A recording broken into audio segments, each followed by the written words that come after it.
Bismillahirrahmanirrahim. Assalamualaikum warahmatullahi wabarakatuh. Innal hamdalillah nahmaduhu wa nasta'inuhu wa nastaghfiruh wa na'udzu billahi min syururi anfusina wa min sayyiati a'malina. May yahdihillahu fala mudhillalah wa may yudlilhu fala hadiyalah. Asyhadu an la ilaha illallah wahdahu la syarikalah wa asyhadu anna Muhammadan abduhu wa rasuluhu la nabiyya ba'da. Allahumma salli wa sallim ala Muhammad wa ala alihi wa sahbihi ajma'in, amma ba'du.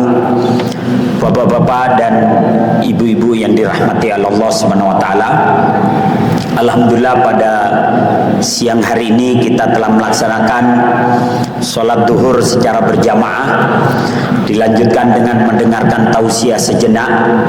Mudah-mudahan duduk dan hadirnya kita di tempat yang mulia ini senantiasa menjadi pemberat timbangan amal baik kita nanti yaumul qiyamah. Amin ya rabbal alamin. Salawat dan salam senantiasa tercurah kepada Nabi Allah Muhammad sallallahu alaihi wasallam, kepada keluarga, para sahabat dan para pengikut beliau sampai akhir zaman nanti. Bapak-bapak dan ibu-ibu yang dirahmati Allah Subhanahu wa taala, melanjutkan kajian kita membaca sirah sahabah, perjalanan hidup para sahabat, diambil dari kitab Rijalun Haula Rasul, laki-laki mulia di sekitar Rasulullah sallallahu alaihi wasallam. Pada pertemuan kali ini kita akan membahas seorang sahabat, seorang kesatria militer, seseorang yang mempunyai kemampuan militer yang luar biasa, yang kemudian menjadi tangan kanannya Panglima Besar Khalid bin Walid. Sahabat ini mendapatkan julukan Rajulun Ta'dilu Al-Fujaishin, laki-laki yang mempunyai kemampuan setara dengan 1000 prajurit. Nama sahabat ini bernama Al-Qa'qa bin Amr bin Malik At-Tamimi. Jadi Al-Qa'qa bin Amr bin Malik At-Tamimi. Beliau dari Bani Tamim, ya. Kemampuan militernya luar biasa. Pada masa jahiliyah, Al-Qa'qa ini dianggap jawara karena kemampuan berantemnya, kemampuan berkelahinya, kemampuan main pedangnya, kemampuan panahnya, tombaknya, kudanya itu luar biasa. Dan namanya dikenal di kalangan Bani Tamim.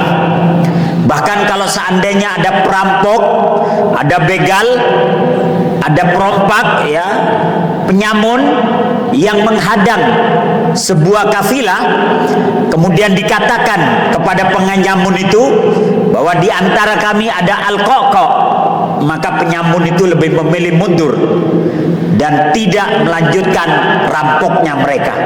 Kenapa? Di situ ada nama besar yang bernama Al-Qa'qa bin Amr At-Tamimi. Nah, pada tahun 9 Hijriah, ketika Rasulullah Shallallahu Alaihi Wasallam sudah hijrah ke Madinah selama 9 tahun. Jadi setelah Nabi 9 tahun berada di Madinah, maka orang-orang Bani Tamim yang tinggal di sekitaran Madinah, di luar kota Madinah, mereka berbondong-bondong datang ke Madinah. Dan mereka berbondong-bondong berbaiat dan masuk Islam, kemudian tinggal bersama Rasulullah Sallallahu Alaihi Wasallam di Madinah. Maka fenomena Bani Tamim yang pindah ke Madinah itu menggugah hati Al-Qa'qa bin Amr. Maka ketika ada rombongan Bani Tamim datang ke Madinah lagi, Al-Qaqqa ikut itu dalam barisan itu. Ketika dia sampai di Madinah, dia melihat beberapa sahabat mengajarkan Islam, mengajarkan agama. Dan kebetulan Al-Qaqqa ini tidak hanya sebagai prajurit, tidak hanya punya kemampuan militer yang luar biasa. Al-Qaqqa ini jago dalam bersyair, jago dalam membuat puisi, jago dalam membuat kata-kata indah. Ketika dia di Madinah mendengar lantunan ayat-ayat Al-Quran, maka dia mengatakan, sepertinya syair saya masih kalah dengan lantunan-lantunan ayat ini. Bait-bait dari ayat ini jauh lebih indah dari apa selama ini yang aku buat. Maka tergugah hatinya, akhirnya Al-Qaqqa masuk Islam dan kemudian memilih untuk tinggal di Madinah, berhijrah bersama Rasulullah SAW. Maka setiap hari Al-Qaqqa kemudian menuntut ilmu agama, datang kepada Rasulullah, mendengarkan apa yang disampaikan oleh Nabi. Kemudian ketika Nabi tahu kemampuan Al-Qaqqa di bidang kemiliteran, maka Nabi menugaskan Al-Qaqqa untuk mengajarkan anak-anak muda kemampuan dalam bermiliter. Maka dikumpulkanlah pemuda-pemuda di luar Madinah yang sudah masuk Islam, dilatih langsung oleh Al-Qaqqa dalam masalah kemiliteran, dilatih dalam masalah pedang, tombak, panah, perisai, berkuda, dan kemampuan strategi militer yang lainnya. Yang kemudian anak-anak muda yang dilatih oleh Al-Qaqqa ini menjadi cikal bakal pasukan yang nanti akan dikirim oleh Rasulullah SAW, dan itu dikirim sepeninggal Nabi, yang dipimpin oleh seorang anak muda panglimanya, yaitu Usamah bin Zaid. Di mana Usamah bin Zaid ini putranya Zaid bin Harisah, dan Zaid bin Harisah adalah putra angkatnya Nabi. Jadi kalau bahasa kita itu Usamah bin Zaid itu cucu Nabi tapi dari putra angkat. Yang ketika itu Zaid bin Harisah usianya 17 tahun. Sebelum pasukan Zaid yang dilatih oleh Al-Qaqqa itu berangkat ke wilayah Suriah, ternyata Rasulullah sudah wafat terlebih dahulu. Ketika Abu Bakar jadi khalifah, Abu Bakar As-Siddiq menjadi khalifah, maka kemudian sahabat yang lain menawarkan, bagaimana kalau panglima perangnya diganti, jangan Zaid bin Harisah, karena Zaid terlalu muda, usianya 17 tahun, diganti aja dengan yang lebih senior. Tapi Abu Bakar mengatakan, demi Allah, saya tidak akan mengganti panglima yang telah ditunjuk oleh Rasulullah SAW. Kemenangan itu bukan masalah panglima, tapi kemenangan itu adalah dengan izin Allah. Biarkan Usamah bin Zaid tetap jadi panglima sebagaimana yang ditunjuk oleh Nabi.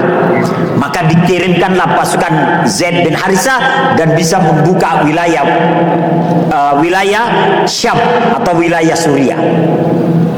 Dan kemudian ketika Abu Bakar As-Siddiq punya rencana memperluas wilayah ke wilayah Suriah lagi, diutuslah Khalid bin Walid membawa pasukan untuk membuka wilayah-wilayah Persia, termasuk Suriah, Libanon, Yordania, dan Palestina. Dikirimlah pasukan Khalid. Ketika Khalid bin Walid membutuhkan bala bantuan, dia kirim utusan membawa surat untuk Abu Bakar As-Siddiq yang ketika itu menjadi khalifah, bahwa kami butuh bala bantuan. Ternyata pasukan-pasukan Romawi yang berada di wilayah negeri Syam, ya, termasuk Suriah, Palestina, Yordan, dan Libanon, jumlahnya banyak, sehingga kami butuh bantuan. Maka Abu Bakar As-Siddiq mengirimkan satu orang saja bala bantuannya, yaitu Al-Qaqqa bin Amir At-Tamimi. Dan Al-Qaqqa hanya ditemani oleh satu ajudan saja. Berangkatlah Al-Qaqqa dengan membawa surat dari Abu Bakar As-Siddiq. Begitu sampai di negeri Suria, Khalid terheran-heran tuh, Khalid bin Walid. Mana bala bantuannya? Kok cuman Al-Qaqqa dan ajudannya? Maka Al-Qaqqa memberikan surat itu kepada Khalid bin Walid. Surat Abu Bakar itu berbunyi, dengan nama Allah yang Maha Pengasih dan Penyayang. Bismillahirrahmanirrahim. Ursiltu ilaikum rajulun ta'dilu alfu jaishin. Ursiltu ilaikum rajulun ta'dilu alfu jaishin. Aku kirimkan kepada kalian satu orang yang setara dengan 1000 prajurit, yaitu Al-Qaqqa bin Amir At-Tamimi. Khalid terheran-heran. Saya minta bantuan, bala bantuan yang banyak, yang dikirim satu orang, yaitu Al-Qaqqa. Tapi Khalid mengatakan, saya percaya dengan Abu Bakar dan insya Allah kita mendapatkan kemenangan dari Allah. Mari Al-Qaqqa kita bekerja. Maka Al-Qaqqa bersama Khalid bin Walid mengatur strategi kembali sampai akhirnya wilayah-wilayah Persia itu, wilayah-wilayah Suria itu yang di bawah kekuasaan Konstantinopel atau Romawi Timur itu mulai dibuka satu persatu. Wilayah Suria, Palestina, kemudian Lebanon dan Yordan. Sampai puncaknya karir Khalid bin Walid adalah pertempuran dalam pertempuran Yarmuk. Dan itu adalah akhir dari kepemimpinan Khalid. Dan Khalid selalu dibantu oleh Al-Qaqqa. Karena Al-Qaqqa ini selalu menyarankan strategi yang luar biasa. Benteng-benteng yang kokoh itu pun berhasil ditaklukkan oleh strategi Al-Qaqqa. Al-Qaqqa selalu membawa sekitar 100 atau 200 pasukan, dia berhasil membobol benteng itu. Itulah Al-Qaqqa. Maka ketika Abu Bakar As-Siddiq meninggal dunia dan datang surat untuk memberitahukan bahwasanya Abu Bakar As-Siddiq meninggal dunia, maka kemudian awalnya Khalid bin Walid menyembunyikan kematian Abu Bakar As-Siddiq supaya pasukan tetap fokus dalam mengalahkan wilayah-wilayah Konstantinopel. Sampai akhirnya Khalid kemudian membuka bahwasanya yang menjadi khalifah sekarang adalah Umar bin Khattab. Kemudian puncaknya Umar meminta Khalid mengalahkan wilayah Romawi di wilayah Yarmuk. Dan di situ kemudian gilang gemilang Khalid menang dibantu oleh Al-Qaqqa dan pasukan Abu Ubaidah ibnul Jarrah. Nah, setelah itu Umar mengirim pasukan ke wilayah Persia dipimpin oleh Amr bin As, dipimpin oleh Sa'ad bin Abi Waqqas. Maka dibawalah pasukan itu sebagian ke wilayah Persia dipimpin oleh Sa'ad bin Abi Waqqas. Dan karena Sa'ad bin Abi Waqqas membutuhkan bantuan, maka dia kirim surat kepada Umar, tolong dikirim bantuan karena Persia pasukannya banyak sekali. Jumlah kami hanya 40.000 pasukan, Persia 130.000 pasukan. Maka Umar mengirim surat kepada Khalid, tolong kirim Al-Qaqqa dengan satu kompi pasukannya. Dengan satu kompi pasukannya. Maka Al-Qaqqa membawa sekitar 300 pasukan berangkat ke wilayah Persia. Dan kemudian Al-Qaqqa bersama Sa'ad bin Abi Waqqas mengatur strategi kembali. Pasukan dibikin kecil-kecil tapi banyak. Dan setiap pasukan harus berpindah-pindah posisi. Nah, ketika Persia mengeluarkan pasukan gajah itu kalau sekarang panser atau tank kali Pak ya, di mana kalau dia nabrak itu ratusan orang bisa mati. Maka kewalahan kaum muslimin. Bagaimana ini pasukan gajah Persia ini bisa dikalahkan? Maka Al-Qaqqa menyarankan kuda-kuda kaum muslimin dipasangin topeng. Jadi kuda-kuda kaum muslimin dipasangin topeng, Pak, untuk menghadapi gajah-gajahnya Persia itu. Maka dibuatlah topeng, dipasang di mukanya kuda-kuda itu. Ketika Persia esok harinya mengeluarkan kembali pasukan gajahnya, dikeluarkanlah pasukan berkuda dengan kudanya memakai topeng yang menyeramkan. Maka dengan sendirinya itu gajah-gajah itu kabur, Pak, lari berbalik dan menabrak pasukan-pasukan Persia, sehingga Persia kemudian bisa dijatuhkan, dikejar sampai ke wilayah Madain.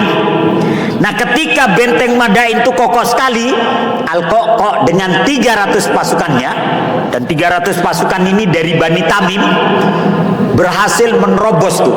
Dia naik ke benteng itu dengan tali dan akhirnya berhasil membuka pintu gerbangnya. Ketika pintu gerbang Persia di wilayah Madain sudah jatuh ke tangan kaum muslimin dan mereka masuk ke istana Kisra, maka para penyair, termasuk di situ ada Al-Qaqqa, mereka menyatakan dengan syairnya, Allahu Akbar, Allahu Akbar, ala taronini takbiratina saqatan rayatu Kisra wa dhaqal mautu syashani aful madallatu fid dunya fa indahum izzul hayati wa izzul mauti siyani la yasbiruna ala daimin yuhawiluhu bagin minal insi aw tagin minal jani. Maka penyair berkata, Allahu Akbar, Allahu Akbar, ala taronini takbiratina saqatat rayatu Kisra wa dhaqal mautu syashani. Di bawah gema naungan takbir kami maka runtuhlah kerajaan Kisra dan bangsa Sashan pun menemui ajalnya. Aful madallatu fid dunya, dunia ini hina di hadapan tentara kaum muslimin. Fa indahum izzul hayati wa izzul mauti siyani, karena tentara kaum muslimin telah memiliki kemuliaan dalam kehidupan dan dalam kematian mereka. La yasbiruna ala daimin yuhawiluhu bagin minal insi aw tagin minal jani.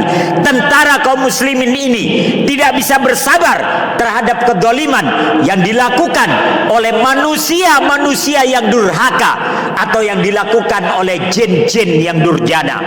Maka Persia jatuh ke tangan kaum muslimin, dan di situ ada peran Sa'ad bin Abi Waqqas dan Al-Qaqqa yang menjadi tangan kanannya. Maka setelah Umar bin Khattab wafat, karir militer Al-Qaqqa kemudian dirubah oleh Khalifah Utsman bin Affan. Al-Qaqqa yang tadinya seorang jenderal, seorang prajurit yang membawahi satu kompi pasukan itu, kemudian dijadikan gubernur oleh Khalifah Utsman bin Affan. Dia tidak lagi di lapangan, tapi dia ditarik ke wilayah Armenia untuk menjadi gubernur. Selama menjadi gubernur, dia adil dan bijaksana, hidup dalam kesederhanaan, bergabung dengan rakyatnya. Sampai kemudian ketika Utsman bin Affan wafat dan kemudian kekhalifahan jatuh ke tangan Ali bin Abi Thalib, maka Ali menarik dia dari Armenia. Tidak lagi dijadikan gubernur, tapi menjadi jenderal perang lagi. Maka Ali menjadikannya jenderal perang. Ketika ada perbedaan pendapat antara Ali bin Abi Thalib dengan Muawiyah, yang ketika itu Ali jadi khalifah, yang tadinya adalah ibu kota pemerintahan di Madinah dipindahkan ke Kufah, ke wilayah Irak, supaya Madinah tidak ada demo dan sebagainya. Maka pindah ke wilayah Kufah, dan Al-Qaqqa pun pindah ke wilayah Kufah. Gubernur Syam atau gubernur Suriah, yakni Muawiyah bin Abi Sufyan, itu ada perbedaan pendapat dengan Ali, sehingga Muawiyah mengirimkan pasukan ke wilayah Basra, Ali pun mengirimkan pasukan ke wilayah Basra. Mereka berunding, maka ada kesepakatan, oke, kita akan menstabilkan keamanan negara terlebih dahulu, kemudian baru kita akan usut siapa yang membunuh Utsman bin Affan. Kedua belah pihak pasukan ini sepakat. tapi tiba-tiba ada penyusup di antara mereka, yakni kelompok-kelompok Sabaiyah, kelompok-kelompok Abdullah bin Sabah yang tidak menginginkan bersatunya pasukan Ali dengan pasukan Muawiyah, sehingga mereka yang menyusup di barisan Ali dan di barisan Muawiyah saling melepaskan anak panah, sehingga mereka mengatakan tadi ada kesepakatan kenapa kita dipanah, sehingga terjadilah pertempuran Jamal. Dan dalam pasukan Ali di situ ada Al-Qaqqa yang memimpin pasukan juga, sehingga kemudian Ali berhasil meredam pertempuran itu. Pasukan Muawiyah dikembalikan ke Suriah, Ali mengembalikan pasukannya ke Kufah. Dan kemudian kekhalifahan oleh Ali, supaya tidak ada persetegangan antara Ali dengan Muawiyah, maka kekhalifahan diserahkan kepada Hasan bin Ali bin Abi Thalib. Tapi Hasan bin Ali bin Abi Thalib hanya memimpin 8 bulan. Kemudian dia tidak hendak melanjutkan kepemimpinannya sebagai khalifah. Maka kepemimpinan kemudian jatuh kepada Muawiyah bin Abi Sufyan. Ketika Muawiyah menjadi khalifah, maka ada 2 versi para sejarawan. Pertama, para sejarawan mengatakan ketika Muawiyah berkuasa, maka Al-Qaqqa ini kemudian ditugaskan oleh Muawiyah ke Mesir menjadi pejabat di sana, dan akhirnya wafat dan sakit di Mesir. Tapi versi sejarah yang kedua, Muawiyah kemudian mengasingkan Al-Qaqqa ke wilayah Mesir juga, tidak diberikan jabatan apapun. Jadi ya politik begitu Pak. Jadi Muawiyah kemudian menurut sejarawan membersihkan orang-orangnya Ali dari pemerintahannya, termasuk Al-Qaqqa, karena Al-Qaqqa ini jenderal dengan pasukan yang banyak. Maka supaya tidak ada pengaruh, Al-Qaqqa kemudian diasingkan ke wilayah Mesir, tidak diberikan jabatan apapun. Ya begitu politik ya. Kalau ada unsur yang kira-kira tidak dianggap menguntungkan, ya diasingkan. Tapi kemudian versi kedua ini menyatakan akhirnya Al-Qaqqa meminta izin kepada Muawiyah agar dia kembali ke Kufah. Dan diizinkan setelah pengasingannya, dia diizinkan kembali ke Kufah dan akhirnya sakit dan meninggal di Kufah. Inilah seorang sahabat Al-Qaqqa yang dalam perjuangannya adalah hanya semata-mata li'i'la'i kalimatillah, hanya semata-mata menegakkan kalimat Allah. Ketika terjadi perseteruan dan perbedaan pendapat dengan Ali, dia kemudian memilih untuk tidak berpolitik, ya, karena dia sadar bahwasanya Ali dan Muawiyah adalah sahabat-sahabat yang mulia. Maka dia tidak ingin kemudian memilih atau memihak, sehingga dia kemudian ketika ke Kufah, dia tidak lagi menjadi jabatan apapun dan keluar dari urusan kemiliterannya. Dia menjadi orang biasa dan akhirnya meninggal dunia. Inilah Al-Qaqqa yang dalam kiprah pertempuran demi pertempuran dia selalu mendampingi Khalid bin Walid. Bahkan Al-Qaqqa inilah yang kemudian menjadi sumber rujukan kisah-kisah dari sahabat yang gugur dalam pertempuran Jamal. Di antaranya adalah Zubair bin Awam dan Tolha bin Ubaidillah, ya, ketika kelompok Sabaiyah membunuh Zubair bin Awam, ya, ketika Zubair tidak ingin terlibat dalam pertempuran Jamal, maka kelompok Sabaiyah kemudian membunuh Zubair bin Awam dan memenggal kepalanya, dibawa ke hadapan Ali bin Abi Thalib. Dan di situ ada Al-Qaqqa. Maka Al-Qaqqa menceritakan ketika kepala Zubair bin Awam, ya, oleh Hurmus pembunuhnya itu diberikan kepada Ali, maka Ali murka. Ali bin Abi Thalib marah dan mengatakan, laknatullah alaik, semoga Allah melaknat engkau. Bagaimana mungkin kau membunuh seorang sahabat Nabi yang telah dijamin masuk surga, Zubair bin Awam.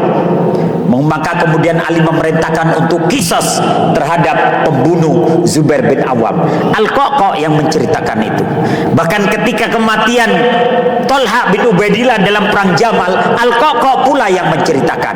Bahkan ketika Aisyah hampir-hampir menjadi sasaran pembunuhan dalam perang Jamal, Al-Qaqqa pula yang menceritakan. Sampai akhirnya kata Al-Qaqqa, ketika Aisyah di atas ontanya, di atas tandu, di atas sekedup itu dipanai dan dia menjadi sasaran pembunuhan, maka Al-Qaqqa menceritakan Ali bin Abi Thalib kemudian memerintahkan 8 orang pasukan khusus untuk menerobos pasukan perang Jamal dan menebas kaki ontanya Aisyah. Jadi kakinya ditebas sehingga jatuh, maka Aisyah tandunya itu langsung dibawa oleh 8 orang keluar dari pertempuran Jamal.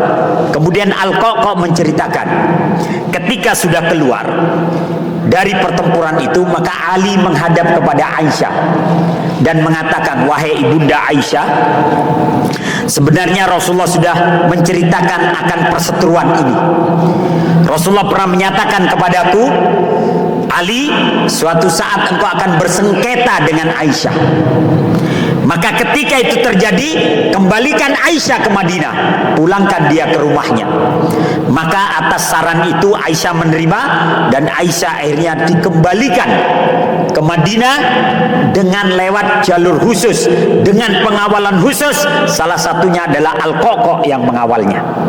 Inilah seorang sahabat yang luar biasa, seorang jenderal yang tidak ingin dikenal namanya, tapi sejarah mencatat bahwa Al-Qaqqa adalah orang yang setara dengan 1000 prajurit, karena ide-idenya, karena strategi perangnya, karena kemampuan militernya. Semoga Allah merahmati Al-Qaqqa, merahmati semua sahabat Rasulullah, dan mempertemukan kita kelak dengan mereka. Aqulu qouli hadza, assalamualaikum warahmatullahi wabarakatuh.